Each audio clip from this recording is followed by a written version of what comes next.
Well, it's been exactly a week since ethnic violence engulfed Manipur and the state descended into chaos and anarchy.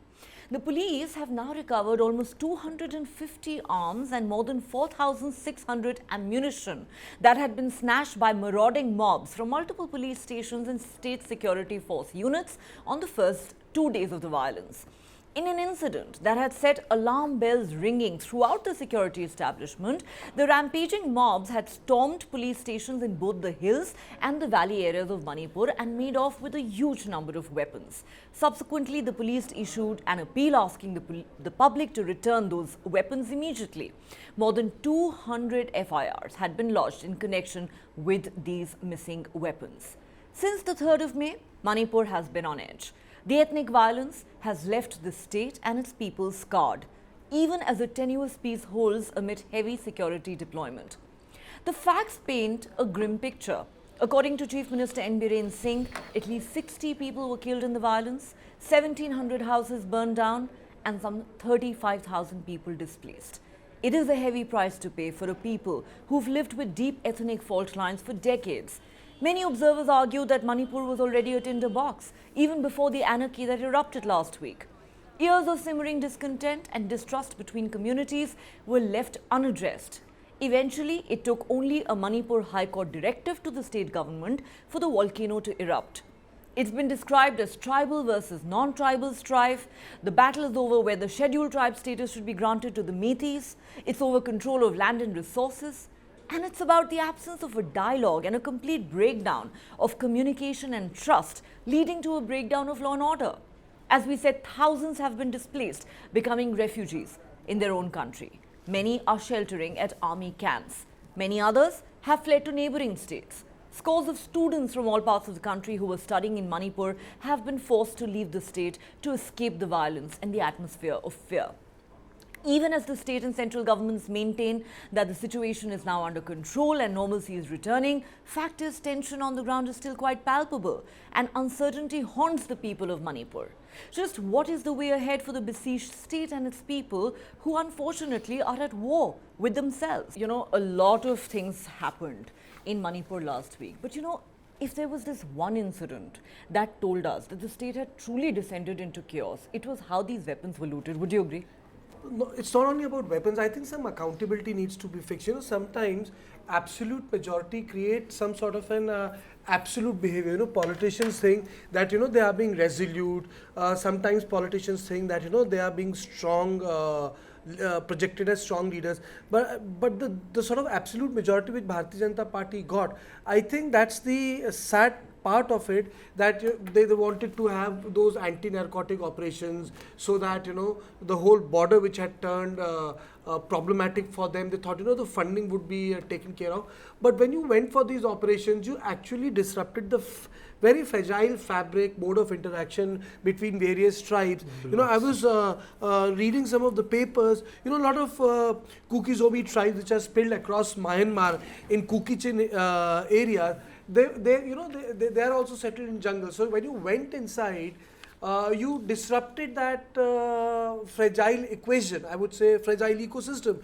It's not saying that the intentions were wrong, but the fact of the matter was that political mishandling took place. And even his own party was not in control. The MLAs were parked in Delhi. So I think Biren Singh, now I can say after 10 days, when some sort of normalcy has returned, I think somewhere he lost the plot. Mr. Biren Singh could not fathom the situation. He could not fathom the fact that there is a lot of resentment within the community, and certain tribal communities were feeling targeted. People can give it a color of church versus temple and all that, but the fact of the matter is it was a tribal thing. Dada, can you just take us to what is happening in Manipur right now? What's happening in Manipur, Dada? First, I will bring some little bit of history to put the thing in context. These things have happened in Assam, happened in Tripura before my own state. I remember the 1980 riots. Chief Minister Nripen Chakravarti, a senior communist leader, he was a Bengali. He spoke the tribal language of Tripura. Just imagine, after bringing the riots under control within 5 days, and how he did it? Send all the tribal police officers to tribal areas Bengali police officers than Bengali has. No Bengali police officer was sent to tribal area and vice versa. First thing, नहीं तो क्या होगा, ये जो हथियार बाहर गया है विदाउट पुलिस का कोऑपरेशन जा ही नहीं सकता है. Somebody has to open the bloody armory and send it out.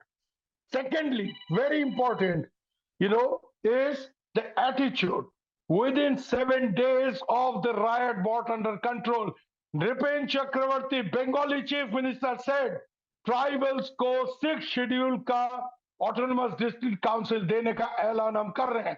I am announcing that the tribals who are minority here, 30% people, will now get 6th schedule and will push the center for it. Now these people, Nishikant was saying, talking about this the different equations. In Tripura, the tribals are 30% of the population and their autonomous district council covers 70% territory of the state.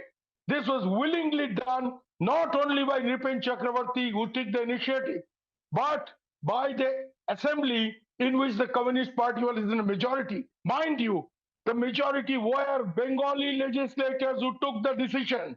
Please don't forget this. This has not happened in Manipur, this has not happened in Assam, where the majority community sometimes forget that everybody here, Kuki, Meitei, Naga, they are Manipuris. Everybody forgets that the Bodo, the Karbi, the Dimasa, they are also people of Assam.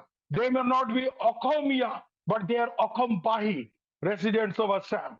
But in Tripura, I tell you, Nripen Chakravarti, 75-year-old man, veteran communist, who has spent his life in the jungles of Tripura, in the hill states of Tripura. No Bengali politician understood the tribals better. And you know what he said? He said, my place, I'm not going to deploy the army. Army will come over my dead body. You know why? If the army comes and starts hammering the tribals, because they will think everybody is an insurgent, there will be further alienation. And therefore, he said, here we will tackle the problem. We will tackle the problem politically. And how? Majority Bengalis, majority legislators of Bengalis, they passed the resolution that tribals in Tripura, 30% of the population, will get 6th schedule covering 70% of the state's land area. And we will push the center for it. And that's how it happened. That's leadership. What we have seen in Manipur is a joke of a leadership.